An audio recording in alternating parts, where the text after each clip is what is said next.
Hello friends, good morning. Welcome to our channel Target with Lalan Sharma. Today we will discuss about introduction of rotational motion. आइए देखते हैं। तो introduction of rotational motion में आपके लिए सबसे आवश्यक ये है कि आप पहले सर्कुलर मोशन का वीडियो देख कर आए। तो आप इसके लिए YouTube पर टाइप करें circular motion target with Lalan Sharma, तो वहां पे आपको वीडियो मिल जाएगा।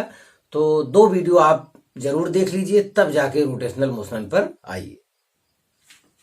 यस, तो इसमें पहला जो हेडिंग है आपका रिजिड बॉडी का है। तो रिजिड बॉडी में जैसे पेन ही हमारा रिजिड बॉडी है, तो यहाँ पे फिजिक्स जो टिका हुआ है वो सपोज पर टिका हुआ है। तो यहाँ पे हर बॉडी को, जो भी इस चैप्टर में बॉडी हम प्रयोग करेंगे उसे हम रिजिड बॉडी मानकर ही चलेंगे, जबकि वास्तव में कोई भी बॉडी रिजिड बॉडी नहीं होती है।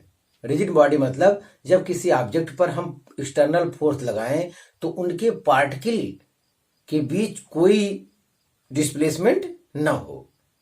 अगर ऐसा है तब वो रिजिड बॉडी कहलाता है। तो ऐसा कोई बॉडी है नहीं दुनिया में जिसमें जरा सा भी डिस्प्लेसमेंट में कोई परिवर्तन न होता हो उनके पार्टिकल के बीच। तो वास्तव में तो कोई ऑब्जेक्ट ऐसा नहीं है जिसमें जो पूर्णतः रिजिड बॉडी हो।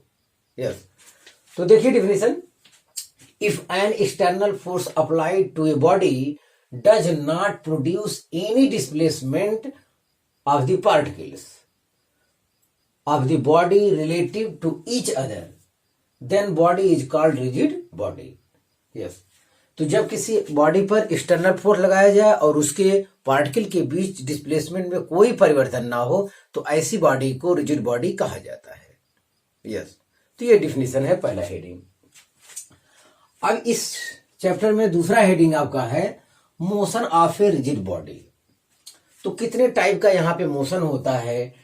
तो यहाँ पर 3 टाइप का मोशन होता है, ट्रांसलेशन मोशन, रोटेशनल मोशन और प्लेनर मोशन। तो जिसमें पहले टाइप का मोशन हम लोग स्टडी करेंगे ट्रांसलेशन मोशन। तो ट्रांसलेशन मोशन में ये है कि जैसे ये कोई ऑब्जेक्ट है, देखिए इसको यहां से यहां तक ऐसे ले जा रहे हैं। तो ऐसे ले जा रहे हैं तो इस पे जितने पार्टिकल होंगे सभी क्या होंगे? सभी पैरेलल होंगे। यस, और पैरेलल का मतलब केवल स्ट्रेट लाइन नहीं होता है, ये चीज ध्यान दें। पैरेलल का मतलब केवल स्ट्रेट लाइन नहीं होता। हो सकता है आप बॉडी को इस पथ पर इस टाइप से ले गए हों, ये ऑब्जेक्ट, इसी ऑब्जेक्ट को इस टाइप से घुमा कर ले गए हों, तो ये भी जो है पैरेलल माना जाएगा, कर्व के आकार का है।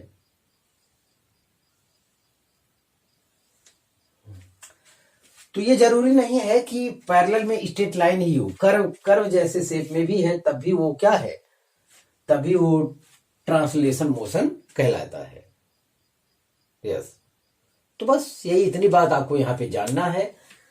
The line drawn between 2 internal points always remains parallel to any moving body is called translation motion. तो ट्रांसलेशन मोशन में जितने पार्टिकल हैं, यहाँ पे जो भी पार्टिकल है, सबका वेग हमेशा क्या है? समान है। वेलोसिटी समान का मतलब होता है कि डायरेक्शन, मैग्नीट्यूड दोनों में सेम है। जैसे ये पार्टिकल यहाँ का लेंगे तो जितने पार्टिकल यहाँ हैं सभी क्या है? सभी का वेलोसिटी ऐसे होगा, लेकिन ये क्या होंगे? लेकिन ये पैरेलल होंगे। देखिए यहाँ वेलोसिटी, तो हर पार्टिकल का वेलोसिटी क्या है? सेम है। यहां अगर लेना चाहेंगे तो यहां भी हर पार्टिकल का वेलोसिटी क्या आएगा? सेम आएगा। यस, वेलोसिटी का मतलब डायरेक्शन और मैग्नीट्यूड दोनों क्या रहेगा? सेम रहेगा हर जगह। तो हर पार्टिकल का वेलोसिटी सेम रहेगा। यहां पे वेलोसिटी ये रहेगा, देखिए ये चीज। The line drawn between two internal points always remains parallel to any moving body is called translation motion. तो ट्रांसलेशन मोशन में आपको ध्यान देना है कि जितने पार्टिकल होते हैं सभी की वेलोसिटी सेम होता है। वेलोसिटी का मतलब डायरेक्शन और मैग्नीट्यूड दोनों। तो आप इसे कॉपी कर लीजिए। हाँ फ्रेंड्स, दूसरा हेडिंग देखा जाए रोटेशनल मोशन। तो जब कोई बॉडी किसी फिक्स्ड पॉइंट के चारों ओर मोशन करता है तो इस प्रकार के मोशन को रोटेशनल मोशन कहा जाता है। यस, जैसे यही बॉडी है, ये फिक्स्ड, ये है एक्सिस हो गया, इसी के परितः इस प्रकार से रोटेट अगर कर रहा है तो इसे हम लोग क्या कहेंगे? रोटेशनल मोशन कहेंगे। यस, रोटेशन मोशन के बारे में कुछ और जानकारी जो यहां पर है, डेफिनेशन देखें। If any body rotate around fix axis so it's motion is called rotational motion. और रोटेशनल मोशन के लिए क्या क्या आवश्यक है उस पर ध्यान दीजिए। रोटेशनल मोशन के जो एक्सिस पे पार्टिकल पड़ते हैं वो क्या होते हैं? वो रेस्ट पे होते हैं। एक तो ये जानना है। और रोटेशनल मोशन में दूसरा पॉइंट जो आपको जानना, रोटेशनल मोशन के लिए यह आवश्यक नहीं है कि एक्सिस ऑफ रोटेशन बॉडी से होकर जाए। यस, ऐसा भी हो सकता है कोई ये एक्सिस हो जाए, axis of rotation, axis of rotation, axis of rotation क्या हो सकता है? ये बाहर हो सकता है। तो इस टाइप से बॉडी मोशन करे। हाँ, एक तो ये है। और एक ये कंडीशन है कि एक्सिस जो आपका ये एक्सिस ऑफ रोटेशन, ये जरूरी नहीं फिक्स्ड हो जमीन पर एक जगह या कहीं पर फिक्स्ड हो, या आगे पीछे नहीं हो सकता है। जैसे लेट्टू जो हमारा मोशन करता है, लेट्टू, उसकी कीली जो है ये आगे पीछे जमीन पर होती रहती है। तो लेट्टू जो मोशन करता है उसका जो एक्सिस होता है जमीन पे जरूर नहीं फिक्स हो, आगे पीछे भी घूमता रहता है वो। हाँ, तो यही 3 पॉइंट इसमें रोटेशनल मोशन के अंतर्गत आता है। ध्यान दें, वो पार्टिकल है नंबर 1, जानना चाहिए point. All the particles on the axis of rotation are at rest. तो एक्सिस ऑफ रोटेशन पर जितने पार्टिकल होते हैं सभी क्या होते हैं? रेस्ट पर होते हैं। एक पॉइंट ये जानना चाहिए। इसके संबंध में एक पॉइंट ये है, it is not necessary that the axis of rotation should pass through the body. तो बताया गया है कि जरूरी नहीं है कि एक्सिस ऑफ रोटेशन बॉडी से ही होकर जाए, बाहर से भी रहेगा, हो सकता है। यस, और तीसरा पॉइंट जो आपको जानना चाहिए, it is not necessary that the axis of rotation is fixed in rotational motion. Rotational motion में जरूरी नहीं है कि एक्सिस ऑफ रोटेशन कहीं फिक्स ही हो। लेट्टू वाले केस में क्या है, वो मोशन भी करता है एक्सिस के परितः और आगे पीछे भी होता रहता है। तो इतनी जानकारी रोटेशनल मोशन के बारे में है, तो आप इसे कॉपी कर लीजिए। हाँ फ्रेंड्स, तीसरा हेडिंग देखा जाए प्लेनर मोशन। प्लेनर मोशन के अंतर्गत जो हम लोग अभी पढ़े हैं, ट्रांसलेशन मोशन और रोटेशनल मोशन, जब दोनों होता है तो दोनों को मिलाकर क्या कहा जाता है? Planar motion. तो ये तीसरे टाइप का मोशन हो गया।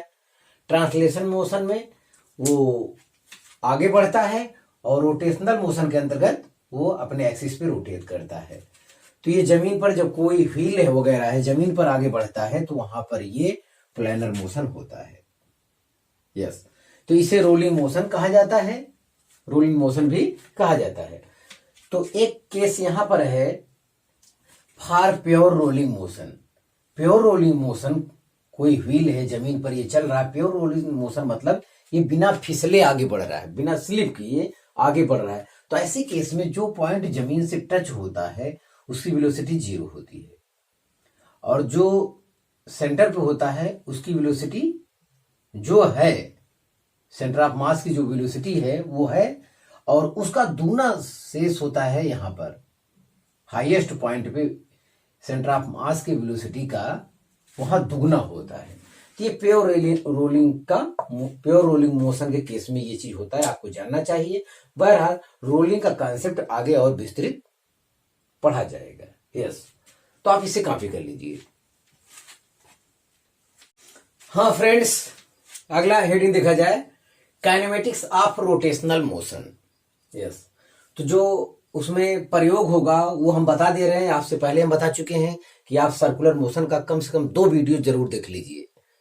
तो यूट्यूब पे टाइप करें circular motion target with Lallan Sharma. Yes, तो फिर भी कुछ जानकारी हम देते चल रहे हैं। एंगुलर डिस्प्लेसमेंट, तो जब पार्टिकल सर्कुलर मोशन करता है तो किन्हीं 2 पोजीशन के वेक्टर के बीच जो एंगल होता है उसे एंगुलर डिस्प्लेसमेंट कहा जाता है। और एंगल वास्तव में ये स्केलर क्वांटिटी होता है, लेकिन स्मॉल एंगल जो होता है, स्मॉल एंगल ये क्या होता है, ये वेक्टर क्वांटिटी होता है। ध्यान दें, एंगुलर डिस्प्लेसमेंट का एक डायरेक्शन होता है। ये देखिए, या तो ओ पे वर्टिकली अपवर्ड होगा या तो ओ पे वर्टिकली डाउनवर्ड होगा। अगर बॉडी इस टाइप से मोशन कर रहा है तो ये डायरेक्शन क्या होगा, इसका ऊपर की ओर होगा। अगर नीचे की ओर मोशन कर रहा है तो वर्टिकली डाउनवर्ड होगा। मतलब ये एंगुलर डिस्प्लेसमेंट ये एक्सियल वेक्टर है। कौन वेक्टर है? एक्सियल वेक्टर है।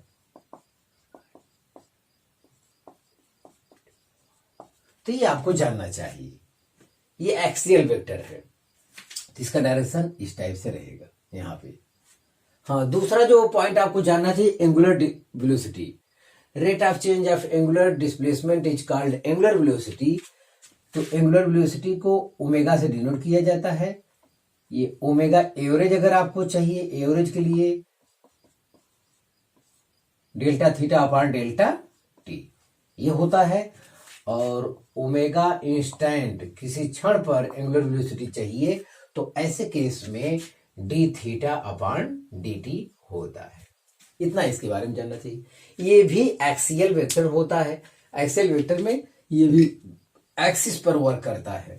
तो अगर इस टाइप से मोशन किए तो एक्सिस पर वर्टिकली अपवर्ड इसका डायरेक्शन होगा। ओमेगा एक्स भी एक्सियल वेक्टर है, ये ध्यान देना चाहिए आपको। अगला जो हेडिंग है, एंगुलर एक्सेलरेशन, तो इसे भी जानना चाहिए। Rate of change of angular velocity is called angular acceleration. इसे हम लोग अल्फा से डिनोट करते हैं। अल्फा एवरेज की बात कोई करता है तो delta omega upon delta T time interval में लिया जाता है वेलोसिटी में चेंजिंग। अल्फा इंस्टेंट की कोई बात करता है, अल्फा इंस्टेंट, तो D omega upon D T की बात करते हैं। हाँ, अल्फा भी एक्सियल वेक्टर है। ये इस टाइप से जो मोशन करता है तो एक्सिस पे ये वर्क करता है, वर्टिकली अपवर्ड या वर्टिकली डाउनवर्ड। यस, तो आप इसे कॉपी कर लीजिए। हाँ विद्यार्थी, अगला हेडिंग देखा जाए, बॉडी रोटेशन। तो इसके अंतर्गत कुछ और डेरिवेशन को देख लीजिए जाए, फार्मूले को और समझ लिया जाए, तब आगे बढ़े हम। यस, तो मान लेते हैं कोई रिजिड बॉडी है, ये फिक्स एक्सिस ओ के अबाउट रोटेट कर रहा है। तो यस, डिस्प्लेसमेंट के बाद जो सेंटर पे एंगल बनाता है वो थीटा बनाता है। तो यस इज इक्वल टू हो जाएगा आर थीटा। जिनको ये फार्मूला नहीं मालूम तो उनको लिखना चाहिए, जानना चाहिए। Angle is equal to arc, arc upon radius. Yes, तो आर्क इज इक्वल टू हो जाएगा, आर्क इज इक्वल टू हो जाएगा रेडियस इनटू एंगल। ये चीज ध्यान दें यहां पे। तो इसकी सहायता से कुछ और फार्मूला हम लोग निकालते हैं, उसके डायरेक्शन वगैरह के बारे में देख लेते हैं। तो differentiating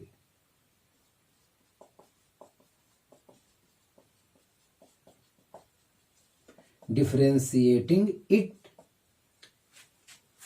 with respect to time we get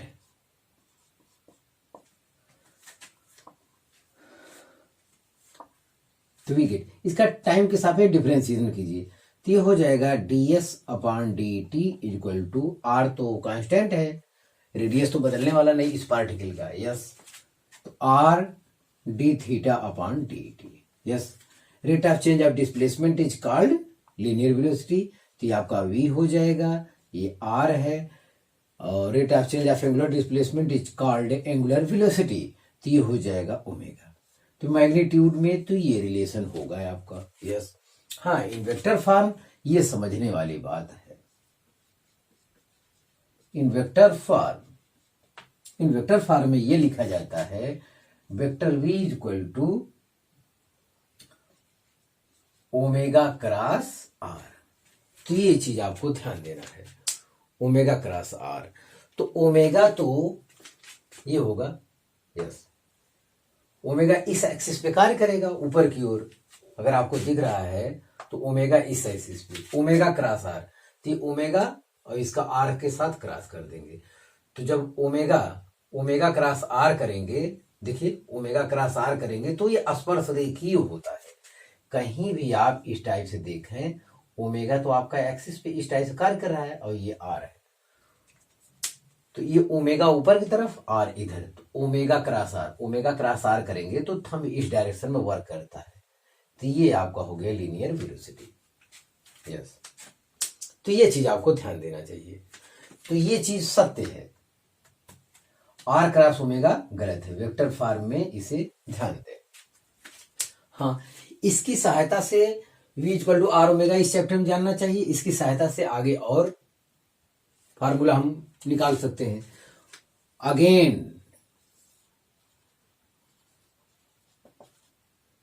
again इसका डिफरेंशिएशन करें तब देखते हैं क्या होता है। तो ये हो जाएगा dv upon dt equal to r d omega upon dt। तो ये हो जाएगा rate of change of velocity is called acceleration. तो ये एक्सेलरेशन हो गया, जिसे आप टेंजेंटियल एक्सेलरेशन भी बोल सकते हैं। r alpha rate of change of angular velocity is called angular acceleration. तो at इक्वल टू क्या जानना चाहिए, r अल्फा, यस। हाँ, इसको वेक्टर फॉर्म में लिखा जाए, ये कैसे लिखा जाए? वेक्टर फॉर्म में लिखने के लिए at इक्वल टू हो जाएगा vector alpha cross r vector. अब ये डायरेक्शन क्यों सही है, r क्रॉस अल्फा क्यों नहीं सही है, ये देखिए आपको। तो अल्फा आप जान रहे हैं वो इस एक्सिस पे आ रहा है, अल्फा के बारे में बताया गया, वो एक्सियल वेक्टर है। तो अल्फा भी ऐसे आएगा और r, तो अल्फा क्रॉस r, देखिए ये अल्फा है, ये r, अल्फा क्रॉस r करेंगे तब भी, मतलब ये वेलोसिटी के डायरेक्शन में ही क्या होता है, टेंजेंटियल एक्सेलरेशन होता है, ये पता चल रहा है। तो ये अल्फा एक्सिस पे कार्य करता है, r ये, तो देखिए, हाँ, तो ये ऐसे चलिए, तो अल्फा क्रॉस r जब भी करेंगे तो थंब जिस डायरेक्शन में कार्य करेगा उसी और टेंजेंटियल एक्सेलरेशन होगा। हाँ, ये वेलोसिटी इंक्रीज कर रहा है तो ऊपर की ओर होगा, वेलोसिटी डिक्रीज करेगा तो नीचे की ओर भी होता है। तो ये इतना जानना है, यस। और रही बात टोटल एक्सेलरेशन की, तो नॉन यूनिफॉर्म सर्कुलर मोशन के केस में आपको बताया गया है ए नेट बराबर होता है टेंजेंटियल एक्सेलरेशन प्लस सेंट्राइपेटल एक्सेलरेशन, और सेंट्राइपेटल एक्सेलरेशन को कहा जाता है रेडियल एक्सेलरेशन, नॉर्मल एक्सेलरेशन। ये चीज आपको यहां पे जानना चाहिए, तो आप इसे कॉपी कर लीजिए। हाँ विद्यार्थी, comparison of linear motion and rotational motion, तो इसे हमें देख लेना चाहिए। ध्यान दें, लीनियर मोशन, रोटेशनल मोशन। तो लीनियर मोशन में यस लीनियर डिस्प्लेसमेंट कहा जाता है, उसके टक्कर में आता है रोटेशनल मोशन में एंगुलर डिस्प्लेसमेंट, थीटा से रिप्रेजेंट करते हैं। Linear velocity v equal to होता है ds अपॉन dt, और angular velocity omega equal to होता है d थीटा अपॉन dt। अब यहाँ पे लीनियर एक्सेलरेशन को a से रिप्रेजेंट करते हैं, a इक्वल टू होता है dv अपॉन dt, या इसे लिख सकते हैं ds से ऊपर नीचे गुणा कर दिए, dv upon ds into ds upon dt, इतना हो गया। ds अपॉन dt को v लिख सकते हैं हम लोग, तो एक formula v dv upon ds ये भी होता है, अगर हमको जरूरत पड़ता है तो हम लोग इसका प्रयोग करते हैं। तो ठीक यही काम इधर भी कर सकते हैं। तो यहां भी जैसे यहां ds से ऊपर नीचे गुणा किए, ठीक उसी प्रकार यहां से d थीटा से गुणा कर देंगे। तो D omega upon D theta into D theta upon D T. Yes, तो D theta upon D T हो जाएगा क्या, ओमेगा। तो यहां से लिख सकते हैं omega D omega upon D theta. तो यहां से ये चीज हो जाएगा। यस, तो इसका भी प्रयोग किया जाता है, ये चीज आपको सावधानी से ध्यान देना चाहिए। हाँ, जो काम लीनियर मोशन में मास का होता है वही काम रोटेशनल मोशन में मोमेंट ऑफ इनर्शिया का होता है। ध्यान दें, F बराबर F equal to m a होता है, तो उसी के टक्कर में रोटेशनल मोशन में tau equal to force F है, इसे कहते हैं टार्क। तो वही काम वो रोटेशनल मोशन में टार्क करता है। टाउ इक्वल टू इसका फार्मूला आता है क्या, आई। तो यहाँ पे एम के स्थान क्या आता है, आई, और लीनियर एक्सेलरेशन के स्थान पर एंगुलर एक्सेलरेशन प्रयोग होता है। तो कंपेरिजन में फार्मूला टोटल है। यस, लीनियर मोशन में linear momentum P equal to m v होता है, इसी के टक्कर में रोटेशनल मोशन में angular momentum L equal to I omega होता है। मास के स्थान पे आई का प्रयोग होता है, लीनियर वेलोसिटी के स्थान पे एंगुलर वेलोसिटी का प्रयोग होता है। और work equal to force into displacement होता है, और यहाँ पे work equal to torque, torque into angular displacement होता है। तो उसी के टक्कर में ये फार्मूला है। तो आप इसे कॉपी कर लीजिए। हाँ, पहला न्यूमेरिकल देखा जाए। एक न्यूमेरिकल कह रहा है ए rigid body lamina is rotating about an axis passing perpendicular to its plane through point O as shown in the figure. The angular velocity of point B with respect to A, point B with respect to A, एक सापेक्ष point B की velocity क्या होगी। Yes, तो उसमें option आपको दिया है A इक्वल टू 10 रेडियन पर सेकेंड, 8 रेडियन पर सेकेंड, 6 रेडियन पर सेकेंड, 0। और ये बॉडी टोटल 10 रेडियन पर सेकेंड से रोटेट कर रहा है। तो ध्यान दें, उसके लिए इस कंसेप्ट को आपको ध्यान देना चाहिए, इसी से आपको अपना आंसर मिल जाएगा। ध्यान दें, तो ये कंसेप्ट याद रखें। In a rigid body angular velocity of any point with respect to any other point is constant and is equal to the angular velocity of the rigid body. तो जो रिजिड बॉडी का angular velocity होगा वही इसका क्या होगा, answer होगा। तो ध्यान दें, तो 10 रेडियन पर सेकेंड इसका आंसर होगा। ध्यान दें, एक तो कह रहा है the angular velocity of point B का angular velocity with respect to A, एक किसी अदर पार्टिकल के सापेक्ष किसी पॉइंट का जो एंगुलर वेलोसिटी होगा वो कांस्टेंट होगा और बॉडी के एंगुलर वेलोसिटी के इक्वल होगा, यही कह रहा है।